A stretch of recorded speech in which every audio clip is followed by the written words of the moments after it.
आता राज्यात डिजिटल जनगणना तसेच स्वगणनेचा पर्याय उपलब्ध. राज्यात 1 मे पासून राष्ट्रीय जनगणनेचा पहिल्या टप्प्याला सुरुवात झाली असून आता प्रथमच स्वगणनेचा पर्याय नागरिकांसाठी उपलब्ध करण्यात आलाय. हा टप्पा ऐच्छिक असून 1 मे ते 15 मेच्या कालावधीपर्यंत नागरिकांना अधिकृत संकेतस्थळावरून स्वतःच्या कुटुंबाची माहिती ऑनलाईन भरता येणार आहे.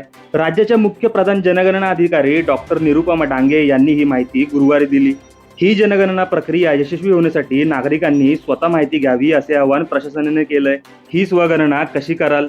संकेतस्थळ se.census.gov.in. एका कुटुंबासाठी एकच अर्ज.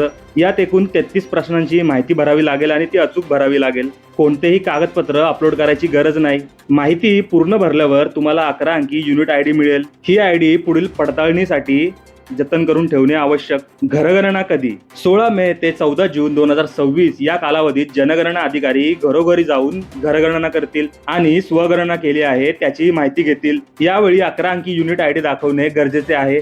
तर स्वगणना न केलेल्या नागरिकांची माहिती अधिकारी स्वतः भरून घेतील. या जनगणनेसाठी राज्यात सुमारे 2.64 लाख कर्मचारी तैनात केलेत. तसेच 10% राखीव कर्मचारी ठेवण्यात आलेत. आता नेमकी काळजी काय घ्यावी लागेल हे आपण पाहूया. अधिकृत संकेतस्थळावर माहिती भरा. संशयास्पद लिंक किंवा संदेश टाळा. SMS आणि ईमेलचा स्रोत तपासा. तसेच वैयक्तिक कागदपत्रे अपलोड करू नका. अशाच प्रकारची अधिक माहिती घेण्यासाठी आपल्या कुलाबा न्यूज 24 ला फॉलो करायला नक्की विसरू नका.